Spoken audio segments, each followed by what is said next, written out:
my name is Matthew. I am a digital media manager and I work in the environmental conservation sector.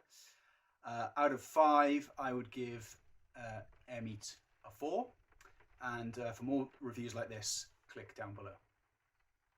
Prior to discovering Airmeet, we were using Google Meet within our organization systems, and also since the pandemic, I guess like everybody else, became very familiar with Zoom.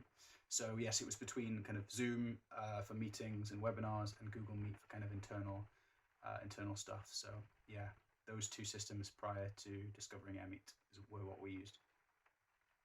So like I guess many people during the pandemic, many organizations, we were looking to stay engaged with our audiences, both our internal audiences but also external ones. We were interested in doing public-facing events online during the pandemic, so webinars, conferences, things like that.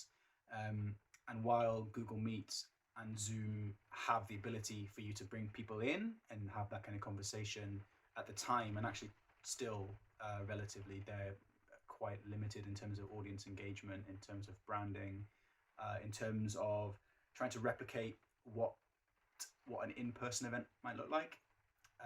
And so we were searching for solutions, and there were a few on the market that existed already and a few that I had experienced myself attending other virtual events.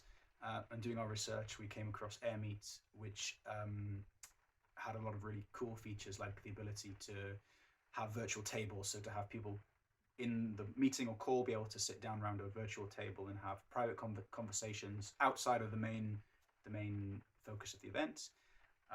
The ability to brand that system in a particular way with our own logos and imagery and color scheme and all that kind of thing. The ability to bring external streams into Airmeet. So we were doing a lot with StreamYard, which is kind of a event management thing for YouTube primarily. But being able to bring that in and incorporate that within a wider event was really useful. And the price point as well, comparatively, was very attractive. We're on a legacy plan at the moment. It doesn't exist anymore, but at the time there was kind of introductory rates that were really reasonable for us to experiment with Airmeet. And so we've been using it now for 2 years, 2.5 years, and will continue in the future. Yeah, in terms of onboarding and integrating into the organization, I guess the biggest challenge is more of a cultural one for us. So introducing a new system, a new tool is always a challenge. As I said before, we were using Google Meet and use Google Meet for our internal kind of comms.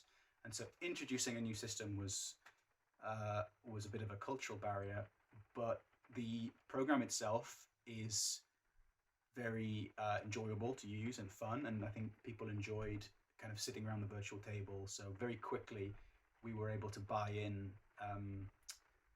this system for our team, and there are only a few people within the organization that actually manage our account with Airmeet or have any kind of setup responsibility or production responsibility. So that was okay. And once people had tried it and got to see the way that it facilitates interactivity with an audience, it was pretty easy to convince the broader organization to use that system.